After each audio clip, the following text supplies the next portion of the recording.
This is Mr. Lee's physics class. I'm Mr. Lee. To describe a gas, there are four things we can talk about: its pressure P, its temperature T, its volume V, and the amount of the gas, which can be described by specifying either its mass or the number of particles in it.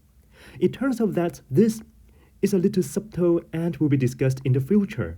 For now, to simplify discussions, we will consider only gases sealed in a closed container so that the amount or mass of the gas is fixed. That is to say, for now, we will focus only on the pressure, temperature, and volume of a gas. It turns out that for a gas, its pressure P, its temperature T, and its volume V are somehow related and so cannot change independently. For example, if the temperature T of a gas increases, either or both of its pressure P and volume V will be affected and will change too. So here comes a big question. How do the pressure, volume, and temperature of a gas relate to each other? The laws governing their relations are called the gas laws. There are a number of gas laws, and this and the upcoming videos will talk about them one by one. The first gas law to talk about is the so-called Boyle's law. Simply put, Boyle's law concerns how the pressure P and volume V of a fixed mass of gas depend on each other when its temperature T is kept unchanged. Let's together recall a simple experiment which you probably have tried when you were studying junior level science. Be aware that the experiment I'm about to describe is not a rigorous verification of the law but just serves to let you feel how the pressure of a gas relates to its volume. So, this is how it goes. Press firmly on the outlet of a syringe with your thumb so that no gas can leak out or into the syringe throughout the experiment. Then, slowly push the plunger inward. Recall what you felt in this experiment. You may start off pushing the plunger easily, but it becomes harder and harder to push it further inward. That is, as the volume of the gas inside the syringe decreases, the pressure of the gas increases. Note that the experiment is conducted at room temperature and therefore, as long as you push the plunger slowly, the temperature of the gas inside is about constant. So, from this, we can see that at a constant temperature, the pressure of a gas increases as its volume decreases. With more rigorous experiments, we actually can show that the pressure P of a gas is inversely proportional to its volume V. Try to feel this statement. It simply means that if you halve the volume of a gas, its pressure doubles. If you reduce its volume to 1/3, its pressure triples. On the contrary, if you increase the volume of the gas to double, the pressure will be reduced to half. So, this is the formal statement of Boyle's law. Given that the mass and temperature of a gas is kept constant, its pressure is inversely proportional to its volume. You probably have learned from mathematics that such a proportion relation can be written as P equals a constant times 1/V. Rearranging, we have PV multiplied to give a constant. But remember, this result, PV equals a constant, namely Boyle's law, concerns a gas of fixed mass at a constant temperature. So, this is no longer a constant if the temperature or the mass of a gas change. To put it another way, this product PV depends on the temperature and the mass of a gas.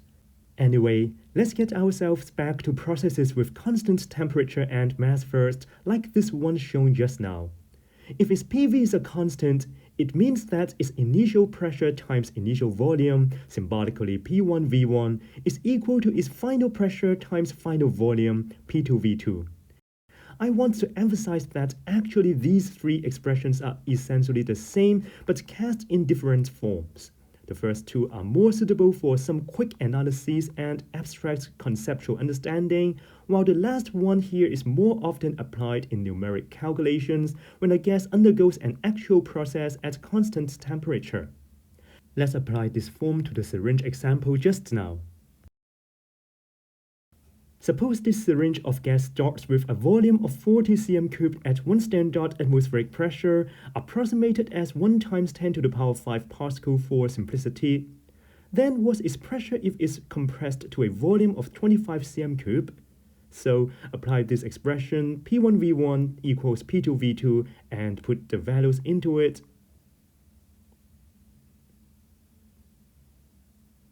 We have this equation which allows us to solve for the final pressure P2.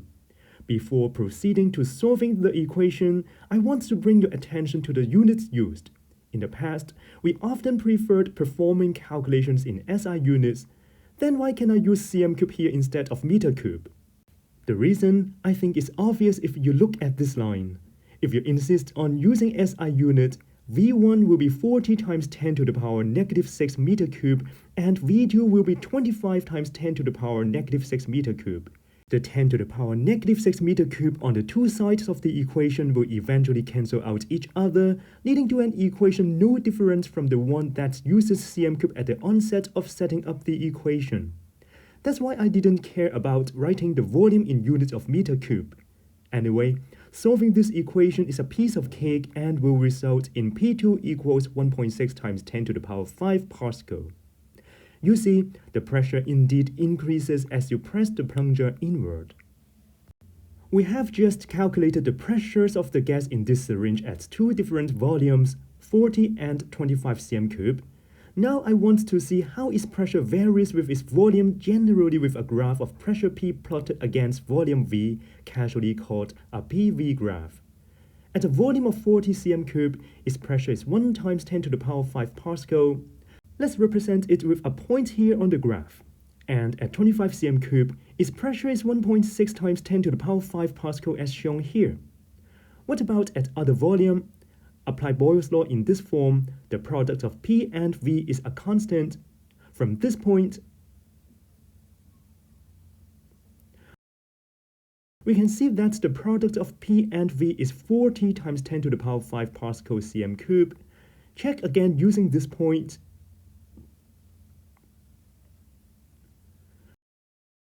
PV also equals 40 times 10 to the power 5 Pascal cm cube.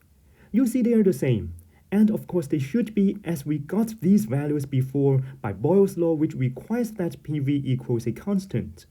By the way, we actually can simplify this 10 to the power 5 Pascal cm cube thing, but let's just call it appropriate units for simplicity. So in this example, PV is equal to 40 units. Then, when the volume V is compressed to, say, 20 cm cube, its pressure should be 2 times 10 to the power 5 Pascal to make up a product of PV equals 40 units. Similarly, when the volume is compressed to, say, 10 cm cube, its pressure should be 4 times 10 to the power 5 Pascal to make up PV equals 40 units again. And if the volume is expanded to 80 cm cube, the pressure should be 0.5 times 10 to the power 5 Pascal, again to make up a product of 40 units. Repeating this, we obtain a PV graph as shown. Actually, if you are good enough at maths, you should have predicted this before I have even started. Basically, whenever y is inversely proportional to x, a graph of y plotted against x always looks like this. Anyway, in physics, this graph represents a process of gas at a constant temperature. Why is it a process? Think of our syringe example. It starts with an initial volume and pressure represented by this blue point, and ends at a final pressure and volumes represented by this red point. So, as long as we push the plunger slowly so that the temperature is constant during the process and Boyle's law can be applied, we can represent the process by this, which just means that as the volume of the gas gradually decreases, its pressure increases in a way shown by this graph. So, this is how we can use a PV graph to represent a process of a gas at a constant temperature.